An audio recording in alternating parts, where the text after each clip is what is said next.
और तेरी कृपा बिना ना हिले एक भी अणु, लेते हैं श्वास तेरी कृपा से तनु तनु। ये प्रभु कृपा, ये शिव कृपा, कहीं ना कहीं परमात्मा की बड़ी। जब कथा नहीं आ रही थी अभी, ऑनलाइन कथा नहीं चल रही थी और अधिक बारिश हो रही है, जल वृष्टि बहुत ज़्यादा है जगह जगह पर, जहाँ जहाँ कथा होना थी, भीलवाड़ा होना थी, एक गुजरात होना थी, एक हिमाचल होना थी, और इतना पानी इतना पानी इतना पानी। तो उनको देखते हुए कि किसी को जनहानि ना हो, कोई आए कथा में और किसी को तकलीफ ना हो, इसलिए समितियां उस कथा को रोकते रोकते फिर इस कथा को ऑनलाइन पर लेकर आई, जिससे आप सभी इस कथा का रसतत्व अपने घर बैठकर कर सके, श्रवण कर सके। ये पितृपक्ष है। 16 दिन है राजा कर्ण के, जिसने अपनी जिंदगी में खूब दान दिया है। कहते हैं कर्ण जैसा दानी संसार में नहीं हुआ है। एक बार स्वयं अर्जुन ने कह दिया था कि राजा कर्ण को इतना दान, लोग बस दानवीर कहते हैं, दानवीर कर्ण कहते हैं, दानवीर कर्ण कहते हैं। मैं भी तो दान करता हूं, तो मेरा नाम भी तो दानवीर अर्जुन होना चाहिए, दानवीर युधिष्ठिर होना चाहिए, दानवीर भीम होना चाहिए।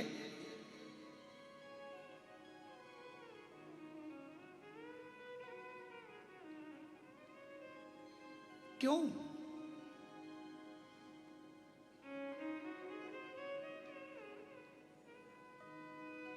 देखो,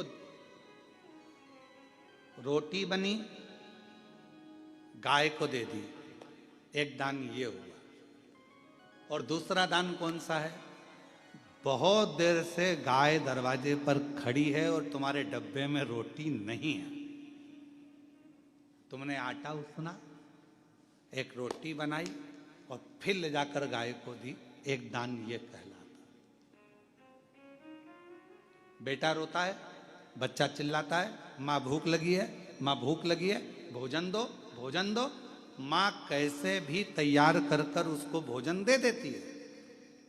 ये माँ की वात्सल्यता। आपका प्रेम कब झलकेगा? जैसे ये कथा यहां वेरुल में नहीं होती, ये कथा होना थी ऑनलाइन सीहोर से, कुबेरेश्वर बाबा के धाम से, पर हितेश लगे रहे, नहीं गुरुजी आप आओ, मैं व्यवस्था करता हूँ, मैं बेलरुल जाता हूँ, मैं जाऊँगा और वहाँ कृष्णेश्वर महादेव में बाबा की कथा हो और बाबा इस कथा को पितृपक्ष में श्रवण करें, आप तो आओ, आप तो आओ। तो ये एक फॉर्मेलिटी पूरी करना एक अलग बात हो जाता है कि एक बार कह दिया, और एक वो हो जाता नहीं साहब, आना तो पड़ेगा ही। हम तो बस यही कहते हैं कि शंकर जी के साथ में फॉर्मेलिटी पूरी मत करो। शंकर जी के मंदिर में जाकर एक लोटा जल चढ़ाकर फॉर्मेलिटी पूरी नहीं करना है। शंकर जी को जब जल चढ़ाओ और वापिस लौट कर आओ तो नंदी से कहकर आना, आज शाम को इंतजार करूंगी, भोलेनाथ को लेके मेरे घर आ जाना। तो प्रबलता, तो प्रकरता। अब मालूम पड़े अपन तो केवल फॉर्मेलिटी अदा कर रहे हैं, मंदिर पहुंच गए और जाकर बाबा को जल चढ़ा दिया और बाबा जी से कह दिया बाबा मेरा दुखड़ा है काट देना, बाबा मेरी तकलीफ है काट देना। नहीं, थोड़ा बाबा के पीछे पकड़ना पड़ेगा, थोड़ा बाबा को कहना पड़ेगा, थोड़ा जोर से कहना पड़ेगा कि भोला सब दुख काटो मारा, ओ भोला सब दुख काटो। शिव शंकर जपूं तेरी माला, भोले बाबा जपूं तेरी माला, भोला सब दुख काटो, ओ भोला सब दुख काटो। थोड़ा जाकर विनय करना पड़ेगा, थोड़ा पकड़ना पड़ेगा, बाबा को हाला हजूर पकड़ना पड़ेगा। मैंने सुना है ब्रह्मलोक में तू नहीं रहता, मैंने सुना है वैकुंठ लोक में तू नहीं रहता, मैंने सुना है इंद्रलोक में तू नहीं रहता, मैंने सुना है गरुण वरुण लोक में तू नहीं रहता। मेरा शंकर तू तो पृथ्वी पर रहता है ना, मृत्यु लोक में रहता है ना। जब मृत्यु लोक में रहता है तो मेरा तो पड़ोसी हुआ ना। और वैसे भी छत्रपति संभाजी नगर वालों को तो कह देना चाहिए कृष्णेश्वर महादेव हमारे पड़ोसी हैं, हमारे पड़ोसी है।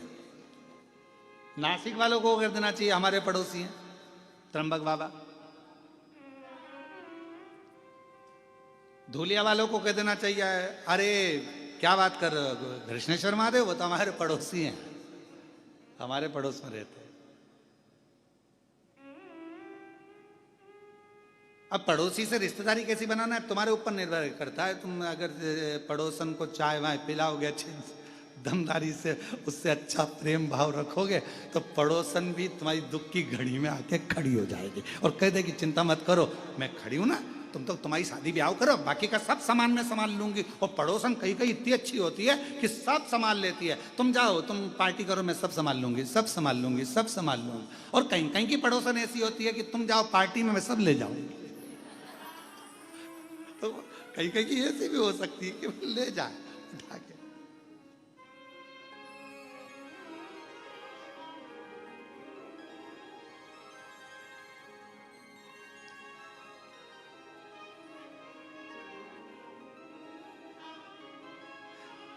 एक परसों के दिन एक भक्त, एक माता जी थी बड़ी बुजुर्ग थी और वो कुबरेश्वर धाम पे आई।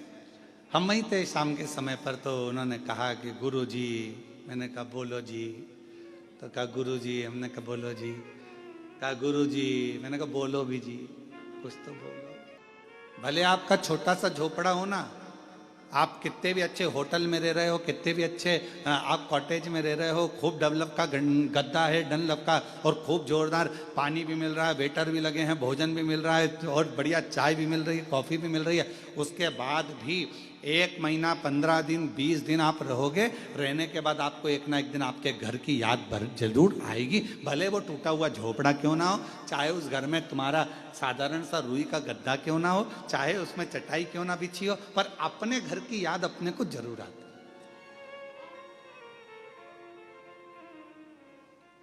अब तुम लोगों को आए कि नहीं आए वो हमको नहीं मालूम, पर ये तो निश्चित है कि अपने घर की याद अपने को आती। सही बात है, कथा में याद नहीं आती, बाकी के समय पर तो आती है ना, निश्चित है। तो भले कितने भी वीआईपी कॉटेज में रह लो, भले तुम कितने भी आनंद के साथ रह लो, पर घर की याद जरूर। तो मैना धन्या कला तीनों देवियां पृथ्वी पर भ्रमण करती हुई कहती हैं हमें पितृलोक की याद आती है। पितृलोक हमारा लोक सर्वश्रेष्ठ है और ये सत्यता है। पितृलोक क्यों श्रेष्ठ है, तो माता मैनावती से पूछा गया। एक बार हिमालय राज ने पूछा कि मैना तुझे अपने पिता का घर पितृलोक इतना प्रिय क्यों है, तो मैना जी ने कहा कि जब पृथ्वी पर कथा होती है, मृत्यु लोक में पृथ्वी पर जब कथा होती है, भगवान शंकर की यह पवित्र धरा मृत्यु लोक में जब भी विष्णु महापुराण की कथा होती है, जितनी देर तक कथा के पंडाल में जितने लोग बैठकर कथा श्रवण करते हैं या किसी भी माध्यम से जितने लोग, जैसे आस्था चैनल पर सुन रहे हैं, फेसबुक यूट्यूब पर श्रवण कर रहे हैं, आप जहाँ जहाँ बैठकर कथा को श्रवण कर रहे हैं अपने अपने घरों में, जितनी देर तक आपका ध्यान शिव महापुराण की कथा में रहता है, उतनी देर तक भगवान वैकुंठ छोड़कर पितृलोक में पितरों के ऊपर हाथ रखकर कथा को श्रवण करते हैं।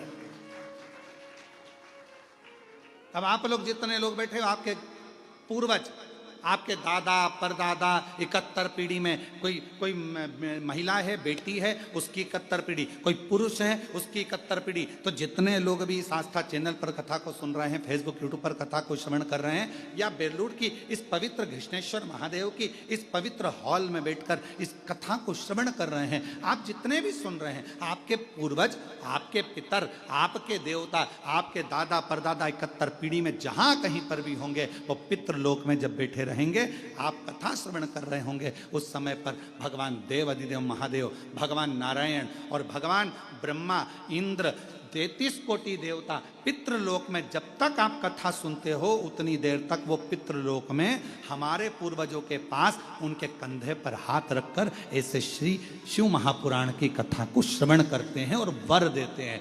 देख तेरे परिवार वाले कथा सुन रहे हैं, देख तेरे परिवार वाले कथा करवा रहे हैं, देख तेरे परिवार वाले 3 घंटे तक कथा में अपने हृदय को, अपने चित्त को, अपने मन को लगाए हैं। जा पितृपक्ष में ये कथा तेरे पूर्वजों के आनंद में ये श्रवण कर रहे हैं। मैं 16 दिन के श्राद्ध में भगवान नारायण कहते हैं, मैं वर देता हूं कि जो पितृपक्ष की कथा श्रवण करता है उसकी मनोकामना देवाधिदेव महादेव पूर्ण कर देते हैं। ये नारायण वचन देते।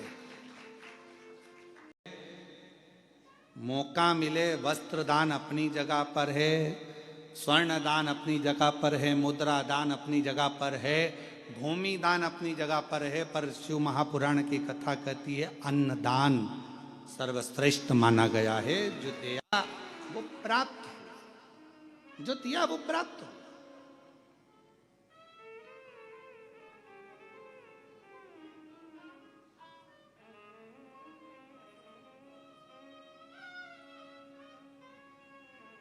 अन्न से बड़ा कुछ दान है ही नहीं। भूखे को भोजन, प्यासे को पानी, जय बाबा बर्फानी। भूखे को भोजन कराए, प्यासे को पानी पिलाए और शिव जी का नाम ले, बाबा बर्फानी का जय जयकार होता ही क्यों है? भूखे को भोजन, प्यासे को पानी, जय बाबा बर्फानी।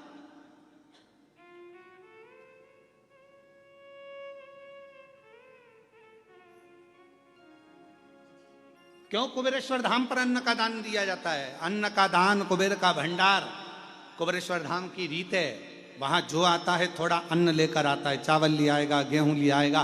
जो कुबेरेश्वर धाम पर आता है वो थोड़ा थोड़ा अन्न लेकर आता है। भले आधा किलो लाया, 1 किलो लाया, पर कुबेरेश्वर धाम में आया तो के अन्न का दान और कुबेर का भंडार मां दिया और वहां लिया, घर पहुंचते पहुंचते प्राप्त हो जाता।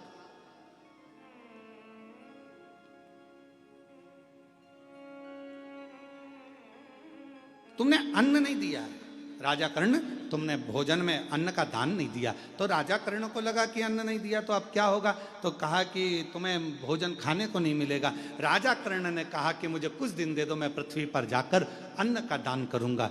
राजन, अभी तो तुम्हारा शरीर जला नहीं है, अंतिम संस्कार नहीं हुआ, तुम्हारी माँ कुंती वहीं बैठी हुई है, तेरे शरीर को नहीं जलने दे रही है, तो चिंता मत कर, जा हम तुझे वापिस जीवित करते हैं। जाकर तुझे 16 दिन दिए हैं, 16 दिन में तू जितना दान कर सकता है अन्न का उतना कर ले।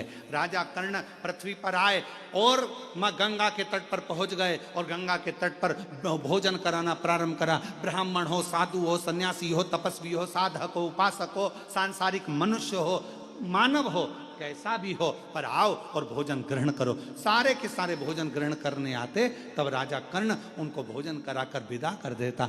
और आखिरी में जब राजा कर्ण के 16 दिन के प्राण 16 दिन बाद जब गए, राजा कर्ण को अब भजिया, पकोड़ा, गुलाब जामुन, इमरती, भजिया, नो गोल्ड, बिना गोल्ड के मिल रहा, अब मिल रहा, अब प्राप्त हो। महाराज बैठे पर्वत धुनी रमाए, बदन पड़ी मृगछाला है। बैठे पर्वत धुनी रमाए, बदन पड़ी मृगशाला है। कालों के माँ काल कालपति जिनका रूप निराला है। कालों के कालपति जिनका रूप निराला है।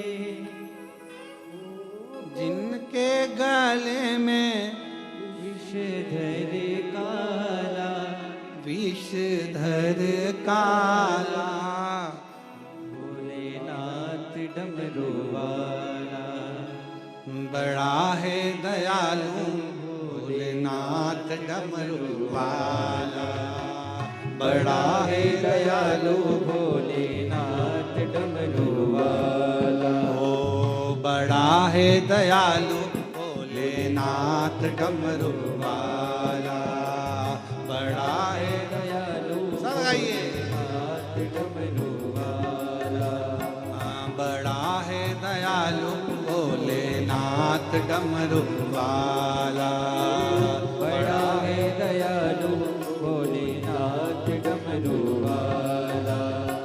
जिनके गले में विषधर काला, विषधर काला, भोलेनाथ डमरू वाला। बड़ा है दयालु भोलेनाथ डमरू वाला। ओ बड़ा है दयालु भोलेनाथ डमरू वाला। बड़े भाव से पीछे वाले भी दोनों हाथों से।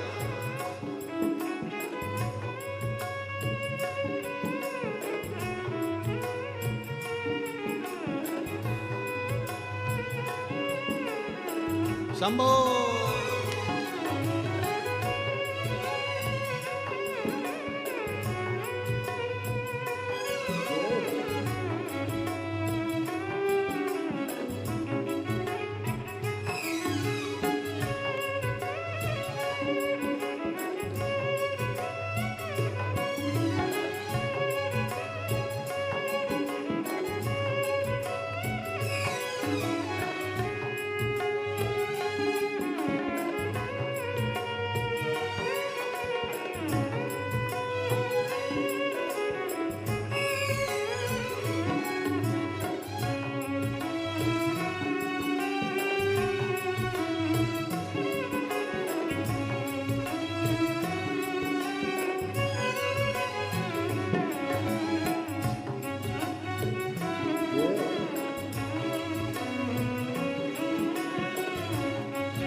रमावे बदन पड़ी मृगशाला है। चढ़े पर्वत धुनी रमाए बदन पड़ी मृगशाला है। कालों के महाकाल सदाशिव जिनका रूप निराला है। कालों के महाकाल सदाशिव जिनका रूप निराला है। ओ गोदी में जिनकी गजानन लाला वाला। भोलेनाथ डमरू वाला। बड़ा है दयालु भोलेनाथ डमरू वाला। ओ बड़ा है दयालु भोलेनाथ डमरू वाला। जिनके गले में विषधर काला वो नीलकंठ वाला। भोलेनाथ डमरू वाला। बड़ा है दयालु भोलेनाथ डमरू वाला।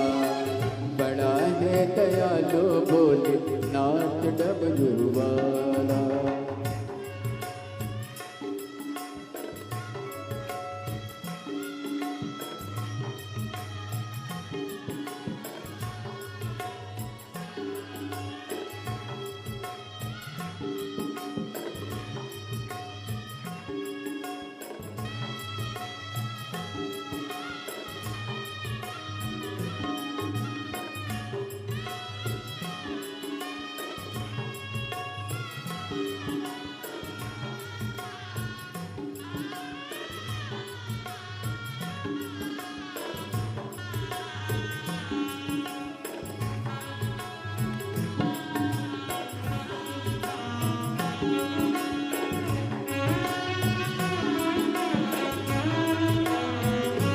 शंभो।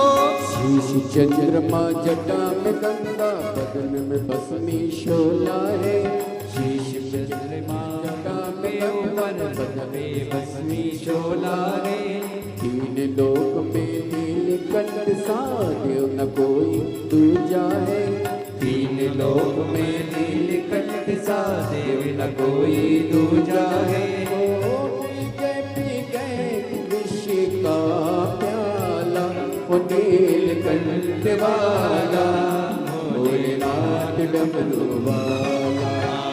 बड़ा है दयालु भोलेनाथ डमरू वाला। बड़ा है दयालु भोलेनाथ डमरू वाला। जिनके गले में विषधर काला वो नीलकंठ वाला। भोलेनाथ डमरू वाला। बड़ा है दयालु भोलेनाथ डमरू वाला, बड़ा है दयालु भोलेनाथ डमरू वाला।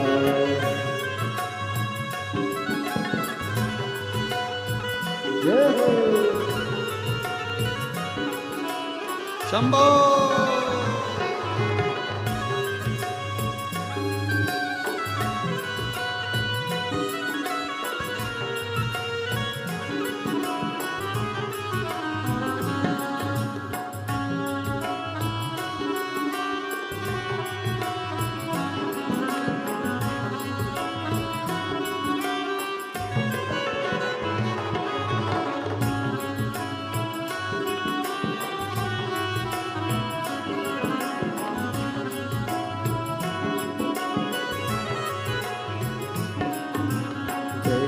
पर्वत धुनी रमावे बदन बड़ी मृगशाला है। ओ बैठे पर्वत धुनी रमाए बदन बड़ी मृगशाला है।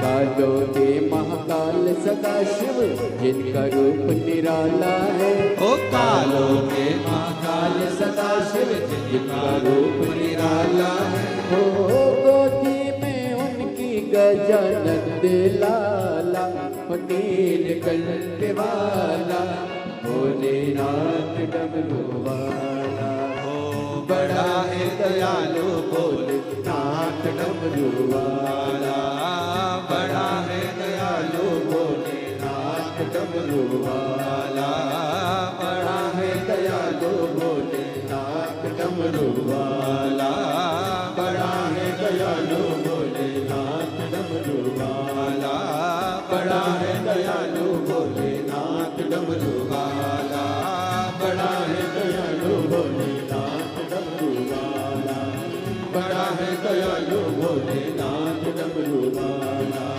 बड़ा है दयालु भोलेनाथ डमरू वाला, बड़ा है दयालु भोलेनाथ डमरू वाला, बड़ा है दयालु भोलेनाथ डमरू वाला, बड़ा है दयालु भोलेनाथ डमरू वाला।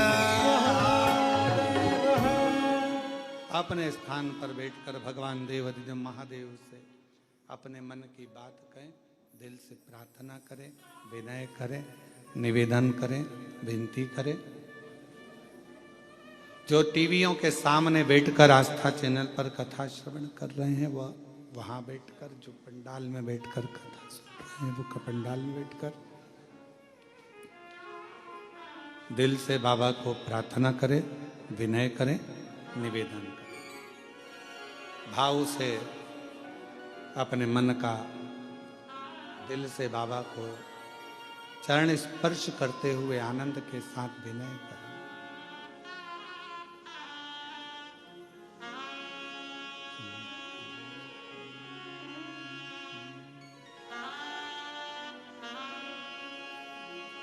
श्री शिवाय नमस्तुभ्यं। श्री शिवाय नमस्तुभ्यं। श्री शिवाय नमस्तुभ्यं। श्री शिवाय नमस्तुभ्यं। श्री शिवाय नमस्तुभ्यं। भोला सब दुख काटो हमारा, ओ भोला सब दुख काटो हमारा। शिव शंकर जपो तेरी माला, भोले बाबा जपो तेरी माला। भोला सब दुख काटो हमारा, ओ भोला सब दुख काटो हमारा। वेश है मंगल मंगलकारी, वैश्य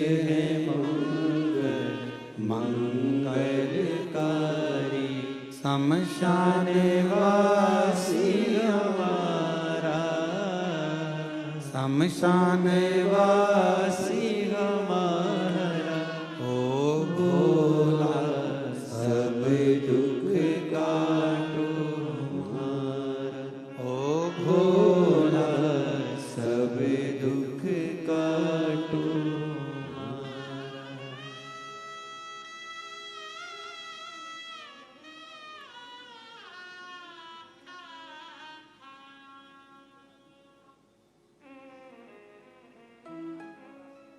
बाबा देवाधिदेव महादेव, भगवान शिव, ओगढ़दानी, त्रिकालदर्शी, कैलाशी, अविनाशी, भगवान शंकर की पवित्र कथा शिव महापुराण वर्णन कर रही है।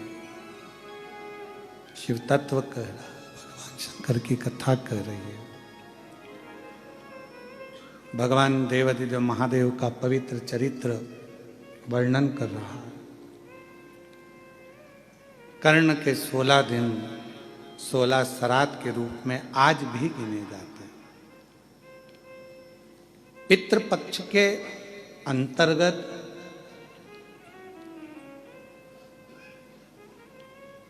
अगर पितरों की प्रसन्नता का ध्यान रखा जाता है तो उसमें सबसे मूल होता है गाय का गोबर की अलोनी जो बनाते हो, कंडा गोबरी, और उस गोबरी में उस कंडे पर जलाने के बाद उसमें घी और गुड़ या शक्कर मिलाकर उसकी धूप देना। ये बड़ा मूल। क्यों महाराज? शिव महापुराण की कथा कहती है अन्न 5 रात्रि तक हमारे शरीर के अंदर रहता है। कितने रात्रि? 5 रात्रि। दूध 7 रात्रि तक हमारे शरीर में रहता है और दही 20 रात्रि तक हमारे शरीर में रहता है। केवल एक घी गौ माता का ऐसा होता है जो 1 महीने तक हमारे शरीर में रहता है। इसलिए सनातन हिंदू धर्म में, हमारे सनातन धर्म के अंतर्गत श्राद्ध पक्ष में 16 दिन गाय का गोबर का जो कंडा होता है, गोबरी, उस कंडे को जलाकर उसके अंदर घी और गुड़ का धूप दिया जाता है और वो धूप हमारे पितरों की तृप्ति का केंद्र बनता है। तृप्ति का। कई लोग कहते हैं गुरुजी ये धूप देना जरूरी होता है क्या? पितरों के लिए क्या कंडा जलाकर, गोबरी जलाकर उसमें घी शक्कर या घी गुड़ छोड़ना जरूरी होता है? जरूरी है।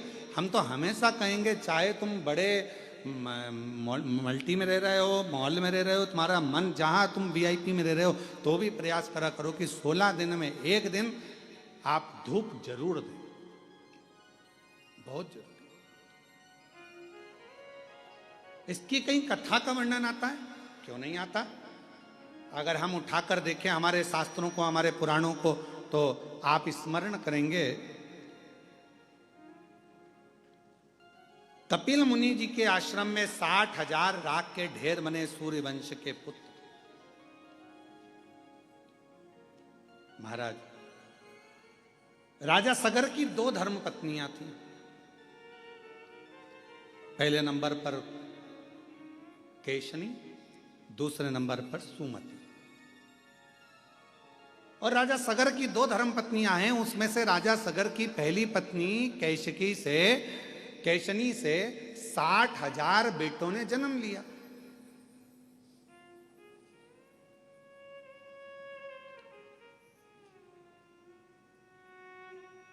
अब कई लोगों के मन में एक प्रश्न खड़ा हो जाता है, गुरु जी, एक बच्चे को नारी जन्म देती है तो उसकी स्थिति क्या रहती है, और आप कह रहे हो कि 60,000 पुत्र को जन्म। तो मेरी जीजियों, मेरी बहुओं, बेटियों, मेरी माताओं, मेरी बहनों, एक बात का स्मरण रखना कि पूर्व में संतान प्राप्ति के लिए बहुत सारे व्रत होते थे और उन व्रतों में तब साधना का जब बल बढ़ता था तो गर्भ का कष्ट नहीं होता था और मां अपने बच्चों को जन्म दे देती थी उस तप बल के पर। आज भी आप लोग देखिए विदेशों में क्या होता है। विदेशों में 2 तरह के हॉस्पिटल बने हुए, एक जगह पर लिखा हुआ है यहां नॉर्मल डिलीवरी होती है, जापा होता है, और एक जगह पर लिखा था यहां ऑपरेशन से बच्चे होते हैं। अब जो भारत से गया हुआ एक व्यक्ति था, संत था, उसने जाकर पूछा भैया कि यहाँ ऑपरेशन से बच्चे होते हैं, यहाँ की फीस कितनी है? तो कहा यहाँ पर फीस लगती है मात्र 60,000 रुपये, 50,000 60,000 रुपये फीस। अब जो नॉर्मल डिलीवरी होती है वहां गए तो उनसे पूछा भैया यहाँ तुमने लिखा कि नॉर्मल डिलीवरी होती है, नॉर्मल जापा होता है, यहाँ कितना पैसा लगता है? तो कहा 3.5 लाख रुपए लगते हैं। अब पूछा कि यहाँ 60,000 रुपए में ऑपरेशन से बच्चा हो गया, यहाँ नॉर्मल हुआ, दोनों में क्या अंतर है? तो कहा आधे घंटे में यहाँ ऑपरेशन से बच्चा हो जाता है। यहाँ पर जब गर्भस्थ बच्चा होता है तब गर्भवती नारी को 6ठे महीने में यहाँ बुला लिया जाता है और 6ठे महीने से उसको यहाँ रखा जाता है। उसको गेहूं दे दिए जाते हैं, अपना आटा खुद पीसो और गेहूं पीस के आटा बनाओ, आटा बनाकर अपनी छोटा सा खेत दे दिया जाता है, इसमें सब्जी बो, सब्जी बोकर इसमें अपनी मिर्ची धनिया अदरक जो करना है करो और अपना भोजन खुद बनाओ, झाड़ू खुद लगाओ, लीपो खुद, पोछा खुद लगाओ, सब काम तुम्हें करना है। और कुआं बना दिया छोटा सा, उस कुएं में से पानी भरो, सिर पे रखो अंडा, लेकर घर में जाओ, पानी पियो। ऐसा 3 महीने तक लगातार करने दिया जाता है। 3 महीने के बाद ऑपरेशन करने की जरूरत नहीं पड़ती, नॉर्मल डिलीवरी हो जाती है। 3.5 लाख रुपए उसके लगते हैं। अब हमारे यहाँ तो सास वन बेचारी कह दे कि काम कर ले, जापे के समय पर सास कह दे, माँ कह दे बेटा थोड़ा काम कर ले, अभी जापे का समय। तो मम्मी डॉक्टर ने कहा बेड रेस्ट, मम्मी डॉक्टर बोला बेड रेस्ट, तो डॉक्टर बोला बेड रेस्ट, तो बढ़िया पलंग पर और हाथ में मोबाइल और आवाज लगा चाय लाना। अब बेचारी जो घर में काम करे बेचारी चाय ला कर दे, लाओ जरा ये लाना, वो बेचारी वो ला कर दे, वो मोबाइल देख रही और मोबाइल में देख रही ना जाने कौन कौन से नाटक और जिहारे सो, ना जाने कौन सा सास भी कभी बहू थी। अब मालूम पड़े पूरे नाटक में, पूरे इतने नाटक चले, सब में जितने मिले सब रोते ही मिले। तो औलाद ऐसी पैदा हुई कि उसको जमीन पे छोड़ो तो पे पे करे और गोदी में बिठाओ तो चुप रहे। अब किसी महाराज जी से पूछने गई, महाराज जी हमारा बच्चा बड़ा चिड़चिड़ा हो गया, इसको गोदी में रखती तो चुप रहता है और नीचे रखो तो रोता है। महाराज जी बोले ये बताओ कि मोबाइल में जब गर्भ में था तो मोबाइल में कितने सीरियल देखे थे? सब कुमकुम भाग और ये भाग वो दिन भर औलाद, जैसे वो नाटक में एक ना एक रोती मिले, ऐसी औलाद रोती मिले, 24 घंटे रोए 24। और कभी कभी फिर मम्मी चिढ़ जाए, उसकी मत धो दे लपक के, खूब धो, चुप हो जा चुप हो जा। इतने में पिताजी आ जाए, क्यों मार रही है बेचारे को, क्यों मार रही है? लो तुम चुप कर लो। अब बोले भाई, तो किसी किसी के मन में आता है ये प्रश्न खड़ा हो जाता है, 60,000 राजा सगर की पहली पत्नी केशनी से 60,000 बच्चे, तब साधना बल उपासना ये प्रबल थी। और दूसरी पत्नी से सुमति से एक पुत्र हुआ राजा सगर। समय आया राजा सगर ने एक यज्ञ रखा अश्वमेघ, उस अश्वमेघ यज्ञ के घोड़े को इंद्र चुरा कर ले गए और उनको कपिल मुनि के आश्रम में बांध दिया।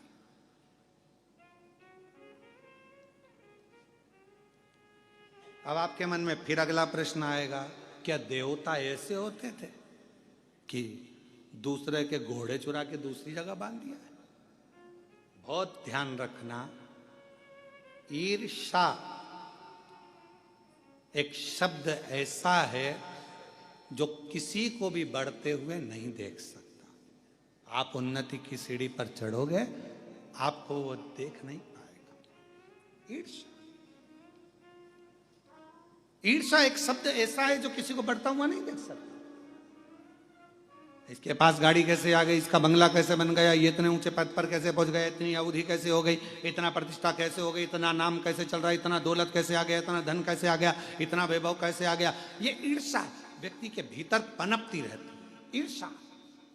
और फिर निवेदन है, दूसरे को कोई मतलब नहीं है, सबसे ज्यादा तकलीफ अपनों को होती है। ये ईर्ष्या अपनों को तकलीफ देती। तो क्या करना चाहिए?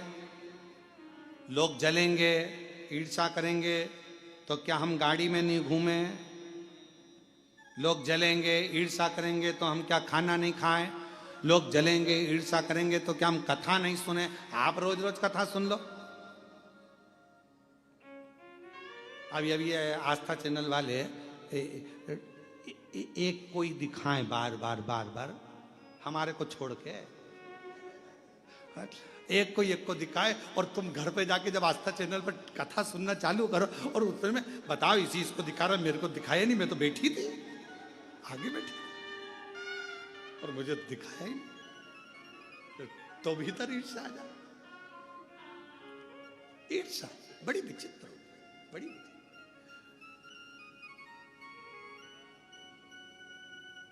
और कभी ऐसा होता है, पूछना है ना, आस्था वाले बच्चे लोग यहाँ सेवा करते हैं ना, इनसे पूछना कि अरे कहीं कहीं झगड़ा होता है। कभी कभी ऐसे श्रोता आते हैं कि वो कहते हैं तुम तो महाराज जी महाराज को दिखा रहे हो, हमको तो दिखाया ही नहीं।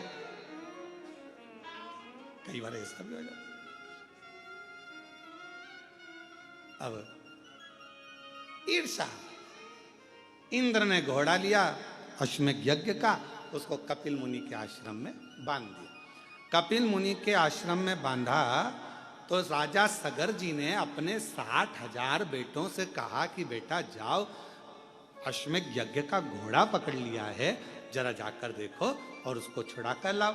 60,000 पुत्र राजा सगर के चले, और राजा सगर के पुत्रों ने सब जगह पर अश्वमेध यज्ञ के घोड़े को ढूंढना प्रारंभ। बहुत सावधानी से सुनिएगा, यह कथा पितृपक्ष की है, और शिव महापुराण की यह पितृपक्ष की यह कथा जीवन का आनंद देने वाली। बहुत सावधानी से सुनिएगा कि गाय के गोबर का कंडा पर, गोबरी पर घी गुड़ छोड़ने का लाभ क्या है, जरा ध्यान से सुनना इस कथा का, बड़ी विशेष कथा है। और प्रत्येक व्यक्ति को पितृपक्ष में सुनना चाहिए इस कथा को, हम तो कहेंगे प्रत्येक व्यक्ति।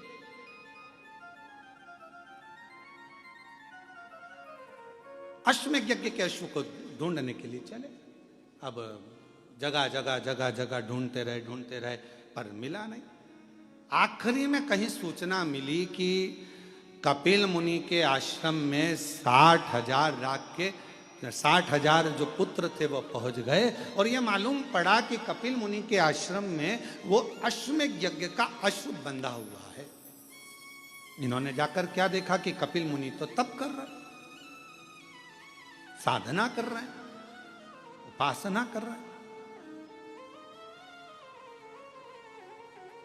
कई बार नारखेड़े जी ऑनलाइन कथा आती है ना, तो कई बार लोग सोचते हैं कि ऑनलाइन कथा चल रही है तो फोन लगाते हैं क्या हम महाराज जी से मिल सकते हैं, तो उनको कहना पड़ता है भैया महाराज जी श्योर नहीं है, तो ऑनलाइन तो चल रही है, तो ऑनलाइन चल रही है, ऐसा जरूरी थोड़ी ना कि श्योर से ही होगी।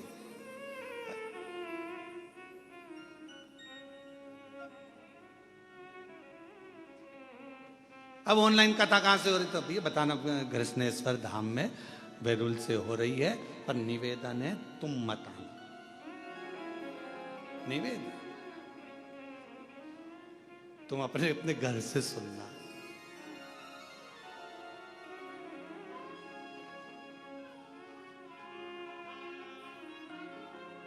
हमें हमारी जिंदगी में कोई टेंशन नहीं है, केवल तुम्हारे सिवा।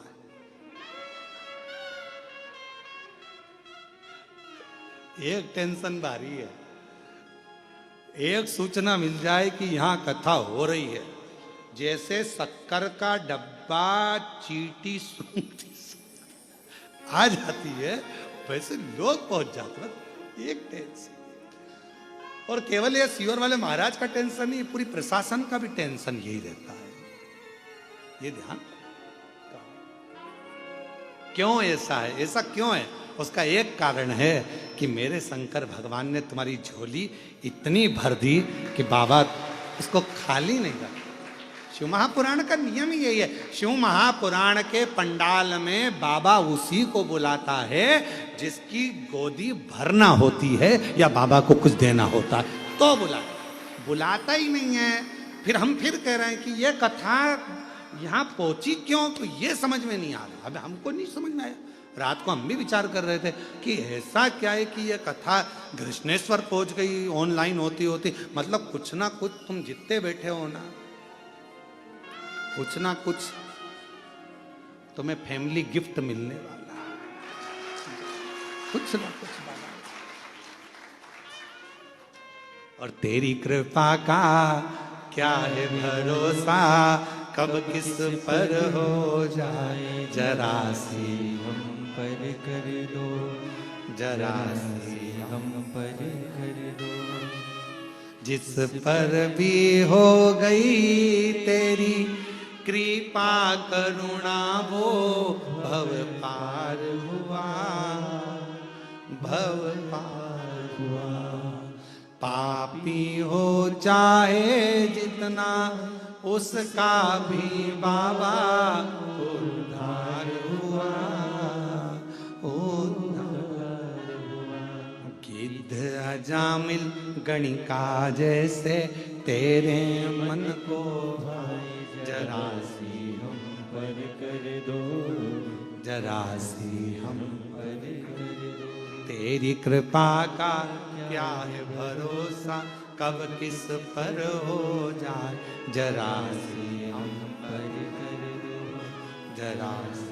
हम पर। इसकी कृपा का भरोसा नहीं है। ये जो आता है एक बार जो कथा के पंडाल में पहुंच जाता है वो वहां बैठकर नियम बना लेता है, बाबा 5 कथा सुनूंगी, मेरा भंडार भर देना। यहीं बैठकर 5 कथा का नियम लेती हूँ, 5 कथा। तो पंडाल में जो कथा श्रवण करने पहुंचता है उसको बाबा देता रहता है, इसलिए पंडाल भराता रहता है। खाली कोई नहीं गया। 3 महीने में बाबा ने फिर दे दिया भरकर उसको। इतनी कृपा कर दे। अब कथा कर रही है राजा सगर के 60,000 पुत्र कपिल मुनि के आश्रम में पहुंच गए और कपिल मुनि के आश्रम में पहुंचकर उन्होंने देखा कि कपिल मुनि तो तप में लगे और घोड़ा पीछे बन रहा है, अश्व पीछे बन रहा है।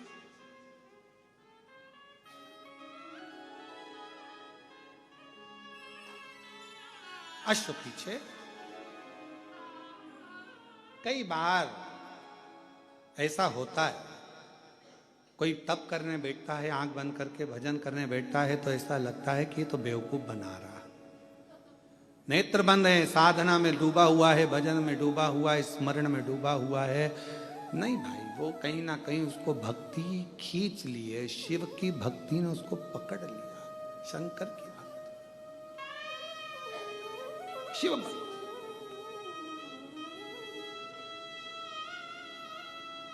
थोड़ा भजन हमारे जीवन में सुख दे सकता है, थोड़ा भजन। जरूरी नहीं कि कोई 4 घंटे बैठकर भजन करे तो हमें 4 घंटे बैठकर भजन करना है, कोई 8 घंटे भजन करे तो हमें 8 घंटे भजन करना है। एक बड़ा सुंदर चरित्र है। जापान में एक साबुन की फैक्ट्री खुली। साबुन की फैक्ट्री खुली तो उसमें उन्होंने साबुन बनाए तो साबुन बनाते बनाते कई साल निकल गए और सालों निकलने के बाद में साबुन की फैक्ट्री में से कोई एक साबुन ऐसा था जिसमें साबुन ही नहीं अंदर था और खोखा खोखा चले गए। मार्केट में वो खोखा बिक गया, ग्राहक ने खरीद लिया, खरीदा तो उसमें साबुन नहीं था। ग्राहक ने केस लगा दिया, हमने साबुन खरीदा और इसमें साबुन नहीं निकला। केस लगा तो 60 लाख रुपए उसको जुर्माने के देना पड़े साबुन फैक्ट्री वाले। कितने रुपए दिए हैं? 60 लाख। 60 लाख रुपए जब जुर्माने के दिए उसको साबुन फैक्ट्री वाले को, 6 लाख रुपए जब जुर्माने के दिए साबुन फैक्ट्री वाले ने उस साबुन वाले